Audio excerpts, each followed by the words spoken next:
Oh Nzambe ukalenga wanye kwimba bishinza ngwa bukolo bose. Oh yo yo nalingi Yesu.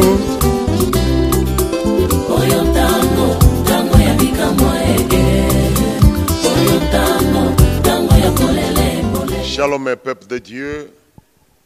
Benonyo Subamesa Kolanda Biso na émission Oyo page de l'évangéliste et pas iwapi tozwakaba information sûre, information réelle, les informations exactes concernant l'homme de Dieu, l'évangéliste Claude Kabundi Walesa. À la présentation, c'est votre humble serviteur, l'apôtre Adolphe Alexis Mukunz Arukat. Bien-aimé, pour la première fois peut-être aux Hollandais Bisso, pourquoi est-ce que émission Mobimba, nous allons parler de l'homme de Dieu?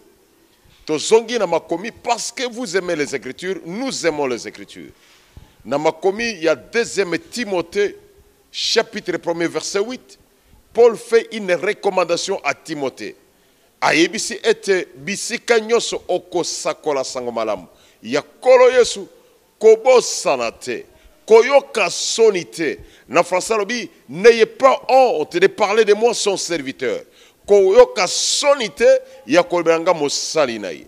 Nasuka lobi, souffre avec moi. Yo Timothée et Sengeli Okemba et Longonanga. C'est pourquoi dans cette page de l'évangéliste, Tokoloba, qui est l'évangéliste Claude Kabundi Walesa? Quel est son message? Son historique? Tout ce qui les concerne, vous les retrouvez dans cette émission. Nous avons fait déjà autant d'émissions qui sont sur YouTube.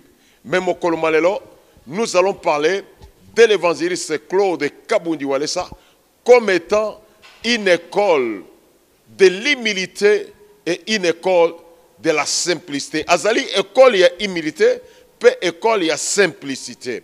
Et ba ite mosali na Nzambe o aza mosali na Nzambe solo esengeli bizaleli na ye ete ya bato.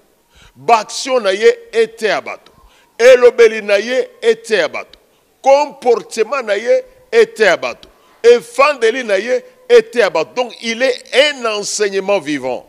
Na yango tozana esengo ya kozala pembeni ya mosali na Nzambe oyo poete tokomona ka ete tout ce qu'il fait, tout ce qu'il dit, tout ce qu'il manifeste dans sa vie, ce sont des enseignements scripturaires. Donc, nous voyons les Écritures devenir vivantes. Bien-aimés dans le Seigneur, l'école de l'humilité. Où est ça? Azapenda école de l'humilité. Il pouvait croire, peut-être voyant son rang, comment on a notoriété, comment on a élévation, comment on a Nzamba opéré, comment on a Nzamba a tombola, comment on a Nzamba a confirmé, parce qu'il est ministre confirmé par le ciel. Moutokoti a tembazate, les gens qui l'ont jamais vu, qui l'ont jamais côtoyé, nous croyons que le ciel le connaît, le reconnaît de la même manière, le ciel est en train de confirmer son ministère. Mais Moutouana, c'est un homme très simple, très humble. On remarque que c'est un homme très humble. Le langue Bible lobby, avant la chute, le cœur de l'homme se lève, mais l'humilité précède la gloire. Motoranzambe oazamutu yazambe solo esengeli atambola na komikitisa. Ma komikitisa mosana nzambe oyo ezo sala te azala même reconnaissant envers basana nzambe mususu. Na kati ya ministère mosana nzambe oyo tomoni lokola azo travailler lokola ministère ya Eli. Ministère ya koramene batu na kobanga nzambe. Voilà le message qu'il a mené. Batu ba prouver yango, batu bandimela, batu basaya basi balemba. Les gens se sont retrouvés dans d'autres communautés. Awana centre de vie spirituel, to sangsa batu ba bipai na bipai. Le papa, les mamans, les jeunes hommes, les jeunes dames, ba responsables, les autorités, ba oyo ba sambela ba lembana makambo nzambe kota pitopal. Makambo nzambe kota bulu yeke. Mais à cause des messages à Moussa Nzambe oyo, bango yo soba ko sangana pe kolanda yango. Mais voilà que maintenant ce message qu'il prêche, il y a qu'on ramène mitema ya batu na kobanga nzambe wana. Il y a qu'on nzamba zo accompagner na bikamwa, nzamba zo accompagner na miracle. Mais qu'est-ce qui se passe? Eza batu ba telemaka pona kobonisa musala oyo. C'est comme le temps d'Élie. Il y a eu Isabelle à tellement pour combattre musala na nzambe. Ba tellement avec 450 prophètes de Baal, 400 d'Astarté, total 800 personnes ba tellement pour combattre Élie. Mais balongate. Pour celui qui a Dieu, il est comme le feu dévorant. De la même manière, ba oyo ba bundisa musala na nzambe oyo, batikala komona kaka ba échec. Ils ont combattu et n'ont rien échoué. Vous savez, Satan musala na yeza échoué, mais moi na nzambe musala na yeza réussir. Corée a tellement bira tellement pour combattre Moïse, mais ça n'a pas tenu. De la même manière aussi, tout le monde a ressources dans mon colombo. Pendant que cet homme de Dieu très simple, très humble, azali kotambo na kobanga nzambe, si les traces même des anciens dans la foi, mais belé batele maka pour na kobundisa ye, pour na kosala batake, pour na contrecarrer musala na nzambe oyo. Mais ils arrivent toujours à échouer parce que nous croyons que nzambo azakanaye azosabika. Vous savez qu'il a été combattu charnellement, physiquement, mais aussi bato ba kenda ko corrompre, ba tuer ragage pour être babaraye, baboumaye, mais simbate. Malgré ce combat là, l'homme est tenté de se manifester, Dieu est tenté de se manifester puissamment dans cet homme de Dieu. Tokolandana nous les images aux autres telles que Moutouna Zamboyo, Margué Bitumba, Margué Bainsirt, Margué Koko Seleye Makam. Parce que nous savons que Jésus lui-même a été calomnié, mais toujours Dieu est de son côté. Comment est-ce que Dieu l'a utilisé? Ezarana Canada, Ezarana Pointe-Noire, Ezara aussi dernièrement à Paris, foule innombrable, et Salama n'a noté depuis que l'évangile est évangile avec les Africains, Nakati Europe, Tolanda Nostrewana.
Bien-aimés, vous avez suivi ensemble les extraits.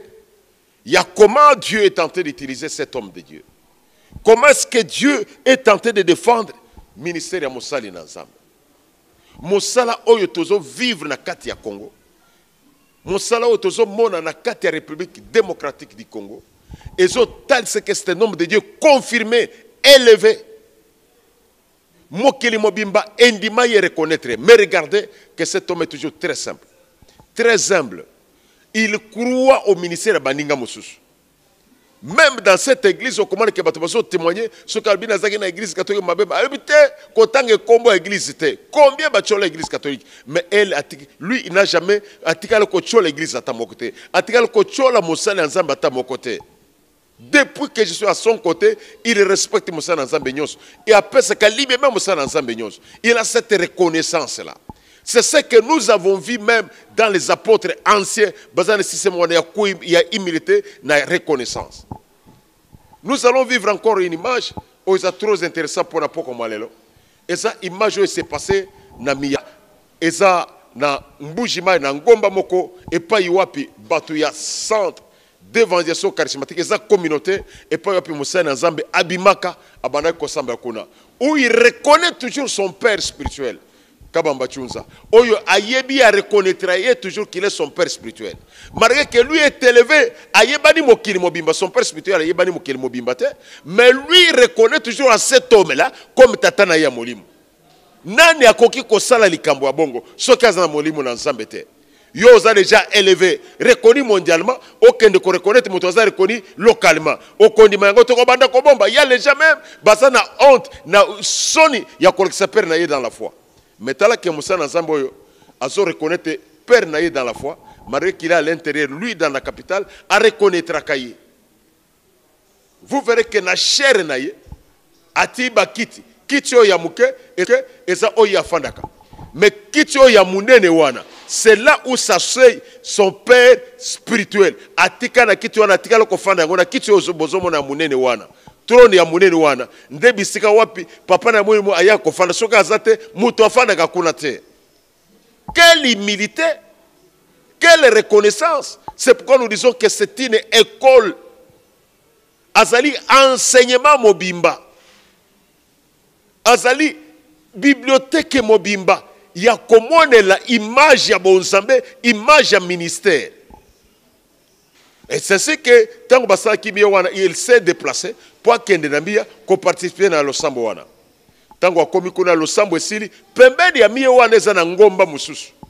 Na ngomba wana, il y a un vieux pasteur, un vieux prophète. Papa wana sala musana nzambe depuis kala.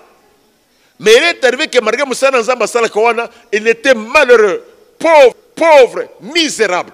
Azanga bisika ya kofanda. Azanga bisika kolala, église ezana bisika te ya yambaka bato na kati ya it oyo baluba baloka na mutanda. Yo yebi chilubo yebi mutanda. Bato basala jama ba yebi mutanda. Et ces vieux pasteurs là afanda kana it wana. Afanda kana ngomba nde bisika ya kofanda. Ngomba wana papa wana nde a créé yango. Mais c'est là où l'homme de Dieu va croiser mutu na nzambe wana. Qu'est-ce qui s'est passé? Tout dans extrait image, il y a raconte, il y a Moussali Nzambe, na vieux prophète wana, na mutanda na ngomba. Et l'hangar que vous voyez là, ça fait l'usage de sa maison. Suivons ensemble cet extrait. La montagne des Niemvois, 2014.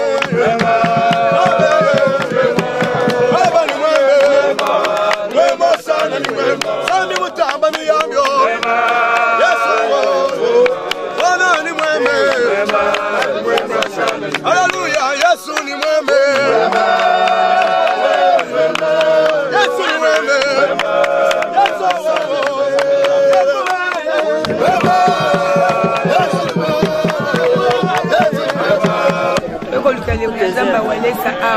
Avec le ministre de la Défense du gouvernement céleste.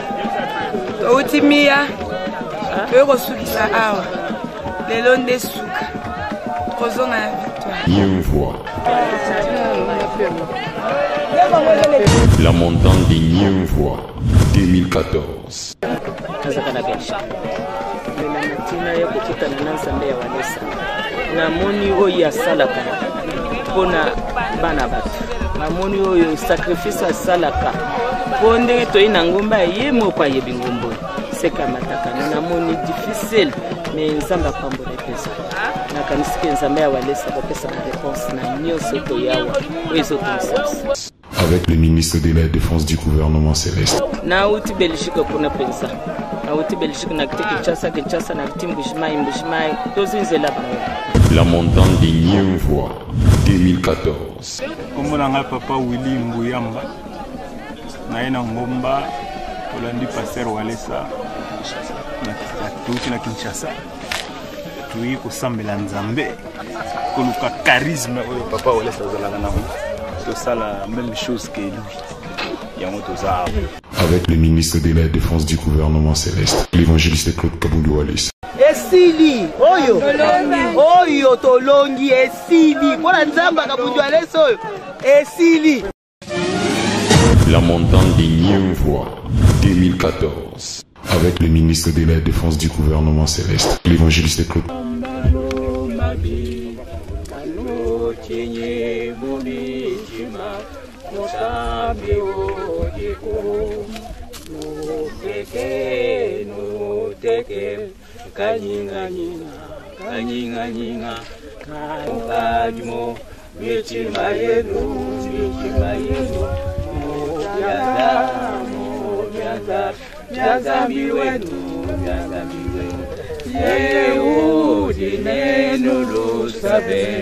Nuleja bantu bakwabo kwitabuja kwenu noshala nejitalala jadimu mitima yenu mubyaza biwenu Yehudi neno lusabe Yesu akabala yabwa kwikala pepine Bato chenye mumitima Musambi odiku Nuteke Kanyinga Kadimu Mitima yenu Mubyaza biwenu Yehudi neno lusabe Yesu akabala yabwa kwikala pepine Bato boso badi baswe Komuteke mene Nuteke Kanyinga Kadimu Mitima yenu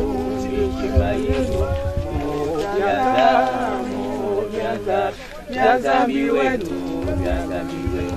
Yehudi neno lusabe Nuleja bantu bakwabo kwitabuja kwenu noshala nejitalala janyume wandami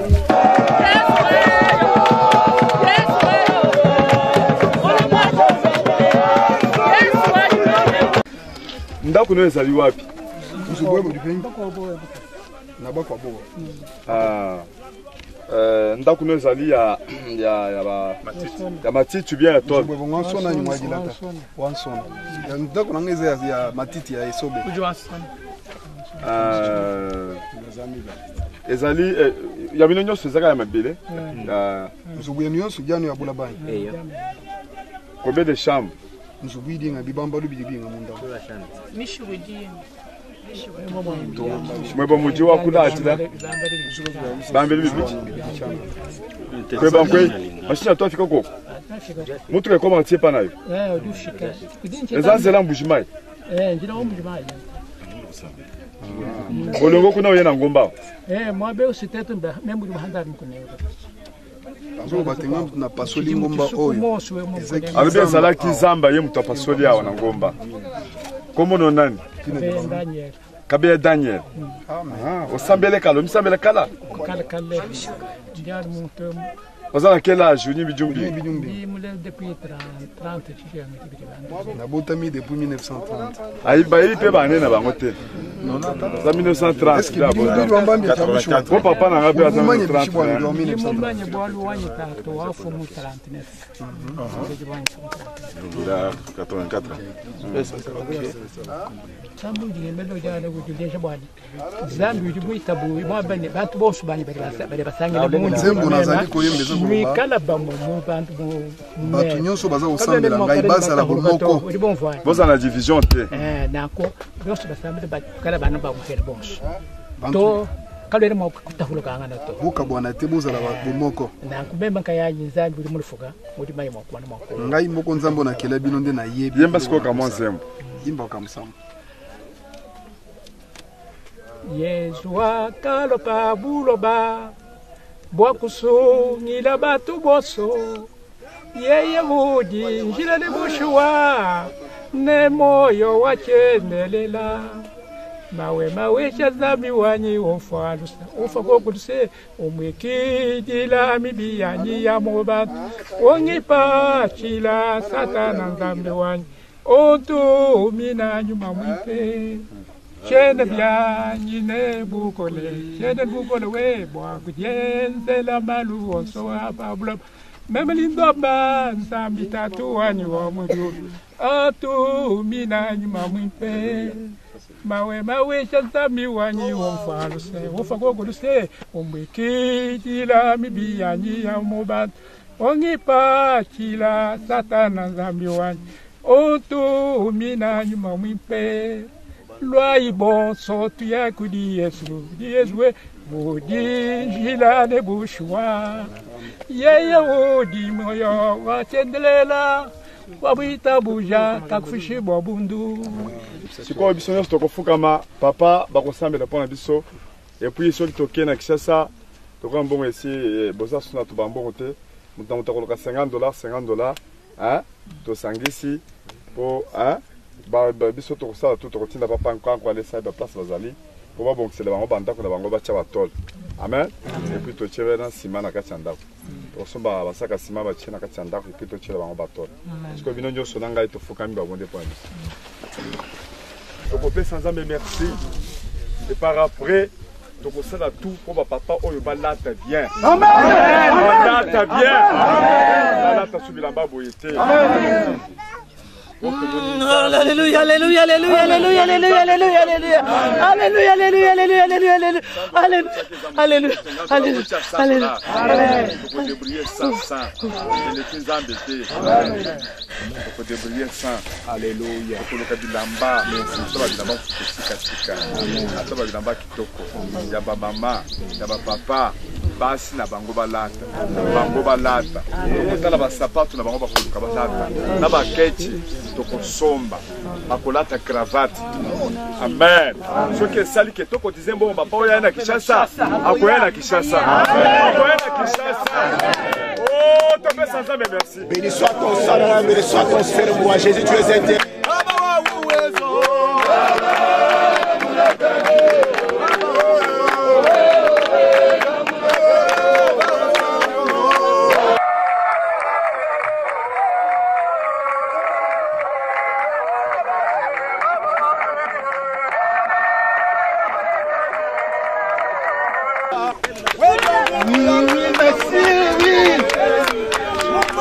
Oui, merci.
papa 300 $, 360 $. Na ba franc ebele ba pesi na ba na Nzambe. To ba kan général ba dollar na masimba te. Za dollar yango wana $100, 150, 200, 250, 300, 320, 330, 340, 350, 360, 365, 1800. Ça va $. Donc, il nous faut que nous ayons Nzambe ko so bénéfice. Donc la mekaki na Nzambe na yo, Nzambe akoti na kati na yo ko pambola biso, so pe tomoni o Nzambe. Amen. Donc ça les hommes c'est de londa ku ya bakor. Wa manaka. Donc londa ka bakor na sima na kati. Et puis yo na liye bo ya na Kishasa. Yo wanda mitamba ya bantu Yesu. Yesu ni mwembe. Bwana ni mwembe. Oh Yesu ni mwembe. Yesu ni mwembe. Bwana ni mwembe. Yesu ni mwembe. Yesu ni mwembe. Yesu ni mwembe. Yesu. Nous avons suivi ensemble cet extrait-là. Image ezoloba yango moko parce que bato ebele ba profitaka na ba image ya mosali na Nzambe pona kosala comme fond de commerce. Azu image ati moi photo tout simplement pona ko commenter autrement frère bobundisa mosala o depuis kala mais vous n'avez rien gagné. Ba mususu pe bazo ba frappe ya Nzambe ba shadi ba leka ba kufa misu. Siko se makufa misu aya bandi kolela po ba sambelela ye. Combien de gens ont vécu des conséquences tant que yo ozo de combattre Moussala Nzambe. Mais ba oyo bazo tikala simana yo avec les malheurs, bango ba tikala na passe. Yo ye butu pour se repentir. Vous devez tirer attention avec de telles personnes. Moto Nzambe, c'est l'image même de l'imité. Vous l'avez vu devant Papa Wana, na mutanambi afukami même. Frère, retournons dans les Écritures. Il y a eu Jean, il y a eu Jésus. Matthieu chapitre 3, verset 11 jusqu'à 15. Jean-Baptiste, c'est celui qui était tenté de baptiser les gens dans l'eau pour la repentance ou la rémission du péché. Il fallait le baptême de la repentance et pas Jean le baptise. Mais ce jour-là, Jésus qui est le sauveur, Jésus qui est un grand Dieu, le sauveur de l'humanité, s'avance vers Jean-Baptiste. A telemi na mulongo ya bato, il fallait pas baptiser bango et pas ya Jean. Jean qui est une créature. Bien-aimé, dans l'évangéliste Claude Kabunduales, tozo vivre de makomi. Ce qui yo makomi, ils vivre na vie na yote, mais awa, nous vivons les Écritures. Nous vivons l'accomplissement de la parole. Jésus a dit Jean-Baptiste que je dois être baptisé par toi. Tant que l'écriture est bien, Jean-Lobi n'a pas mérité qu'on baptise yote. Jean-Lobi a ta sandale na yo ko fungola yango singate Jésus. Donc tu es plus que moi. Yesu atali monene na yete. Yesu atali notoriété na yete. Yesu atali suprématie na yete. Parce que Jésus est venu nous apprendre l'humilité. L'humilité précède la gloire. Paul Alobi, soyez mes imitateurs. Ephésiens chapitre 5, soyez mes imitateurs comme je le suis de Christ. C'est-à-dire, il faut tomber kola. Ndenge Paul atambola, ndenge Yesu atambola. De la même manière, moto ensemble l'évangéliste Claude Kabudoualesa. Oh, tozala esengo akozala na ye, tozala esengo azala mupate ni mpate na biso. Pourquoi? Parce que azo tambola na matambe ya ba oyo bazaki ba patriarche dans la foi. Jésus demande d'être baptisé par Jean. Frère, zala na mokolo wana, sala ke yo mokolo wana ozaki wana, na mokolo baptême, ozaki na eau de baptême, omoni Yesu batubi na mai et pas Jean-Baptiste pour le baptême et la repentance. Tu allais dire que c'est Jésus qu'on dit qu'il n'a jamais eu de péché, mais c'est un pécheur. Mais Jésus dit qu'on fasse ceci au salabongo pour que les Écritures s'accomplissent. Nde yango moto na Nzambe azo sala ete makomi s'accomplir. Bien aimé, Paul Yemoko azaki appelé par Dieu avec un ministère exceptionnel, un ministère puissant. Galates chapitre 2 verset 2 alobi par révélation mataki na Jérusalem pour exposer son évangile na ba bazaki les plus considérés. Alobi pour n'avoir pas courir en vain. Mais comment il y a qu'à courir en vain alors que c'est Jésus lui-même qui avait parlé? C'est même Paul tant que comme dans Corinthiens, 2 Corinthiens, chapitre 11, dans chapitre 12, tant qu'on défend le ministère, à l'objet que je suis ministre plus que eux, à l'équipe Oyowana, Pierre, à l'équipe Jean Wana, il reconnaît qu'à l'équipe Angona ministère. Mais pendant qu'à l'équipe Angona ministère, il a accepté d'aller s'humilier devant Batouana. Batouana a exposé Talema Kamonate, qu'est-ce que c'est sur le côté? Batouana a passé la main d'association. C'est ce qui s'est passé ce jour-là, Nangomba Wana, Motona Zambe, l'ami du Saint-Esprit, l'homme de maîtrise du Saint-Esprit, a Kendaki Kokutana na papa Wana, o Azali, Nganga na Zambe akala, tango Mosa na Zambe, a moni comment ses papas souffraient. Il y a Liboso, a Pamboli, a l'obi, to Pambola papa Oyo. Il n'est pas resté dans cette vie de médiocrité. L'évangile avec le pain. Évangile au Moutounazamba Yakinango, au Tobosana. Au biso ba passer Tobosana, Totika na passé Pambola Mosana Nzambe pour Kene Liboso. Laisse papa Nayo. On a misé le pas, le bœuf qui foule les graines. Tosukawana. Mais donnez-leur vous-même le pain, Tolbaka Yangote. Voilà l'évangile que l'homme de Dieu t'a mené. Yango, ils ont attiré calomnie, ils ont attiré attaque par les gens de mauvaises pensées. Bien-aimé, Lucas et Longin ensemble. C'est ce qui fait que, comme dans ses habitudes, il avait voulu que ses papas soient bénis. Et papa Wana, à Zwambongo, Batongele Ndako. Batongele même hangar. Je vous dis que Batongele hangar pour assembler la siko malam. Tolandanano, bénédiction à papa Wana.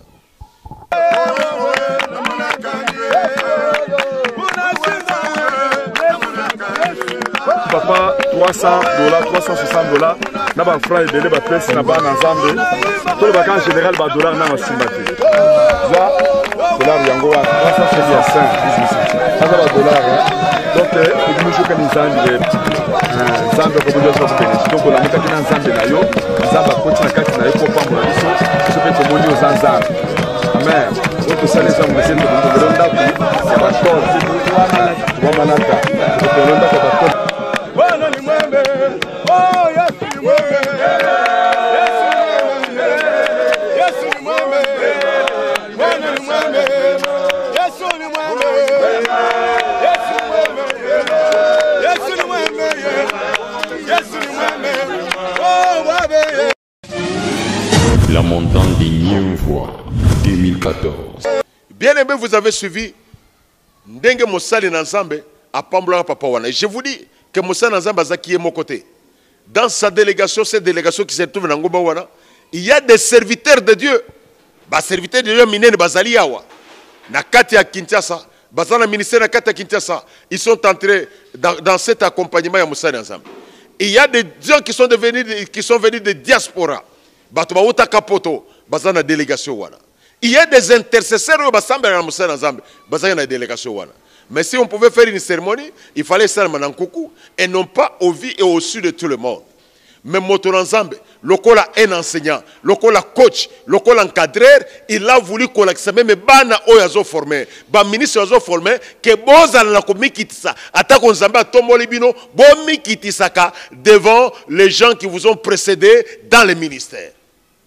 Nayango, papa wana touché par l'acte de l'homme de Dieu, l'évangéliste Claude Kabunyi Walesa. Ses papas ne savaient plus quoi faire. C'est toi qui m'as donné les choses matérielles. Moi, je peux te donner juste ma prière. Nasambela. Pour te nzambe oyo. Oya saliekte. O pambolangai. Nzambe wana. Amona yo. Abakselo bamboule belé. Et c'est ce qui s'est passé. L'homme de Dieu, dans cette humilité, il s'est agenouillé. Pour te papa oyo. À Sambelele. Vous savez, frère bien-aimé, Bible yango moko ezotal se biso était celui qui n'a pas des égards aux aînés vit na yeza mukuse. C'est pourquoi beaucoup sont devenus des orgueillés. Ministère mukeka kaboye au commis bishop, archibishop, tu ne comptes plus sur personne, yonde intercontinental, mutu akoko le cambote, toi tu es déjà accompli. Tu ne reconnais personne, tu ne reconnais plus la grâce à part Jésus, c'est toi. Mon frère et ma soeur, suivons cet exemple de l'humilité, c'est une grande école. Un grand enseignement. Moto azo similié à Kotombama. Tolande biso nyonso. L'acte de l'homme de Dieu. Liboso ya bato babanda ko accompagner. Na losambo ya moto na nzambe le vieux prophète, le vieux pasteur qui était déjà dans les temps, assis à Poussani Namboula. Mais malheureux, misérable, suivons ensemble cette prière-là.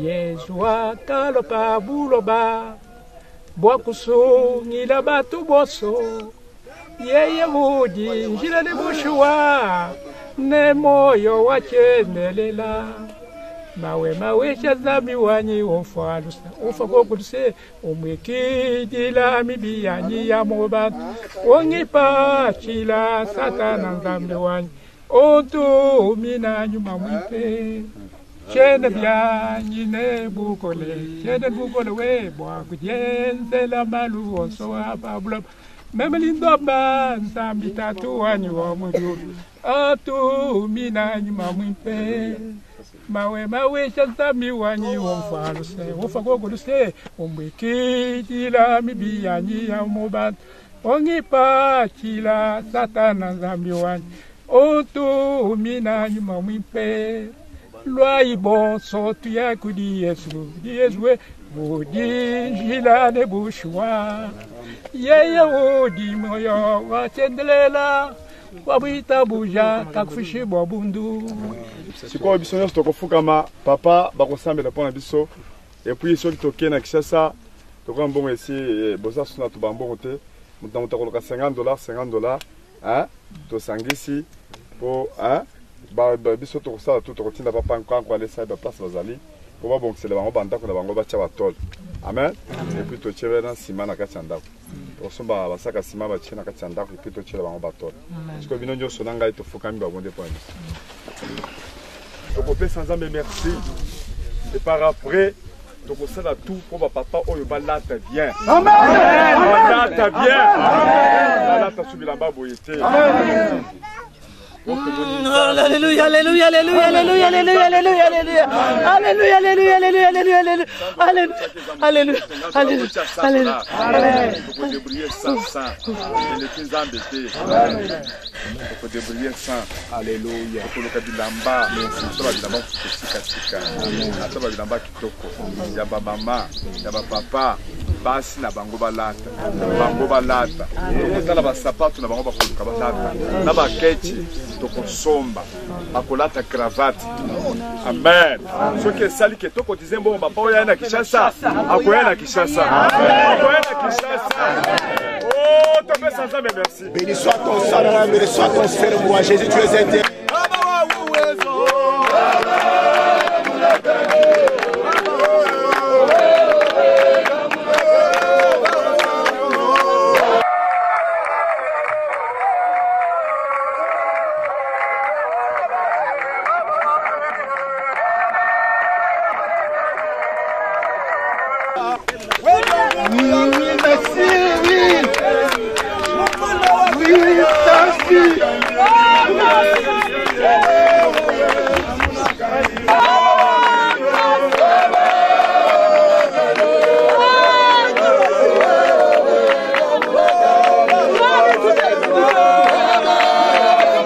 Là, c'est sans commentaire. Bilonyo sobo suivre l'extrait wana nandenge ezali normalement.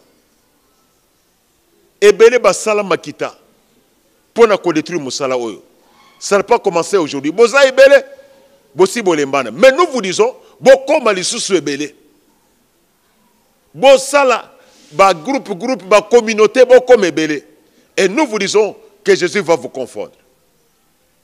Bolanda bato abatema so muto témoigner bolandi pour que bo corrompre à contredire témoignage. Bolanda frère moko wazabanda ko fana 18e ri et simbite botine me ba militaire ba kene ko menacer ba bumaye et simbite bola ser Chantal bo proposer bambongo et simbite bolanda jaribu bolanda bana jaribu bolanda gimolo karesama pour te pas de mentir munganga kisa zongi si bakisi na ye à reconnaître puissance o ezai pas mutu na nzambe à reconnaître grâce on abi oyo na tikali komona ngote comme Simon le magicien asalaka yango tango mona ki Philippe na Samarie bofanda kana batu wana bambula na bambula dans cette ville bofanda na banganga wana ils étaient ici gimoleka 27 ans de fétichisme bato lokola badiaribu wana une trentaine d'années à bakisi bofanda na bango. Ces gens-là ont compris que maintenant la grâce est là.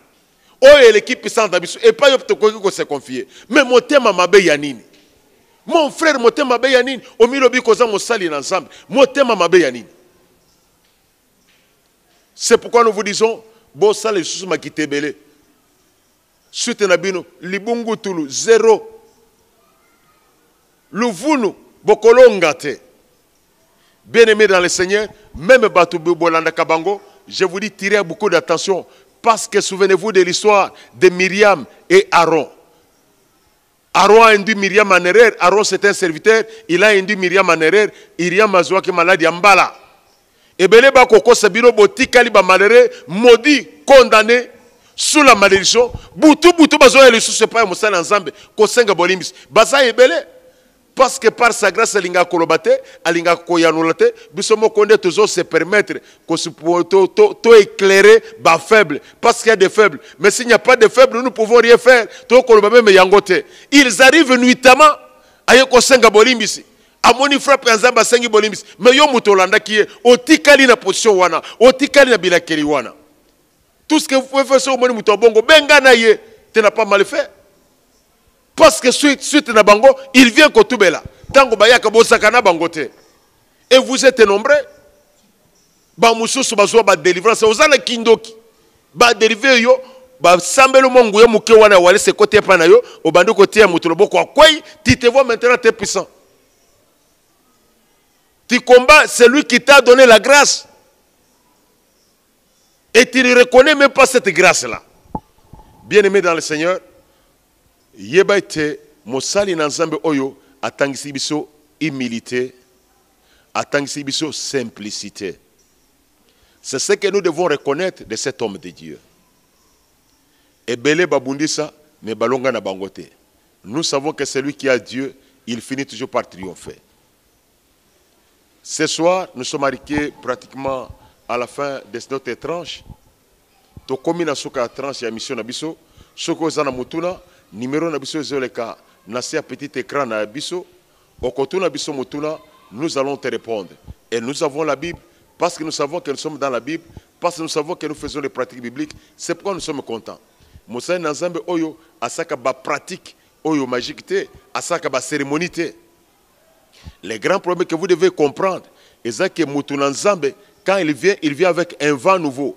Mon peuple yasika et y a qu'à la confusion na bato oyo baza révélé te na bato oyo baza affermi te akoko zo bulu yeke akoko zo bulu ngani na komona ce que l'homme de Dieu tentait de faire. Souvenez-vous de Jésus, babana ko condamner Jésus qu'il marchait avec les gens de mauvaise vie. À côté nanda ko Simon le lépreux, bato ba mituni, mais lui qui est un prophète, pourquoi il s'est retrouvé dans cette maison là?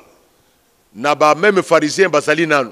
Mais ya musali Nzambe papa ya mukolo asambelele musala Nzambe amikitsaka boy musala Nzambe azo sambela alali na mabele abaluki na mabele musala Nzambe lolenge nini. C'est un vent nouveau, ça va vous embrouiller nanu bo embrouillement te boko embrouillement. Nous vous disons bien-aimés, cette tranche vous sera encore proposée ba oy batika kolanda émission OET. Nous sommes déjà sur YouTube, totia ba émission mususu biseka wapi musala Nzambe auta. Mais bino ba Jezabel nyos. Bino nyos ba Corée, ba Biram. Bino nyos ba Balam, nous vous disons que tant la bino eza mukuse. Votre temps est minime. Bino nyos boko sala na koko et ko sala dévoiler. C'est la Bible qui dit, ce n'est pas moi. La Bible dit que ce que vous faites en cachette sera dévoilé. Que Dieu vous bénisse abondamment. To komina so ya émission na biso, sima ya machine, to pamboli Mutuna Nzambe Prince Walesa, to pamboli notre réalisateur Léon Max Kayoka chairman moto oyo na benga ka azali box vivant to bosanité Mutuna Nzambe le conseiller spécial et média, l'homme du Saint-Esprit, l'ami du Saint-Esprit, l'apôtre Manya Walesa na ba oyo nyoso ba ko partager émission aussi sur vos pages Facebook to bosanté ba pa na biso ba diago Walesa ba Ser Nabiso Niklet Walesa nakati ya Canada, ba papa Nabiso Kadia na Nouvelle-Zélande, ba papa Kanku Walesa ba oyo bazana Hamilton ba partajaka nos émissions sur Facebook. Bosala musala wana, nzambe na lola akozanga kopambola binote au prochain numéro. Oh nzambe, ukalenga waini kuimba bishinzangu wa mukolo boso. Oh yo yo, nalingi Yesu. Oyo ntango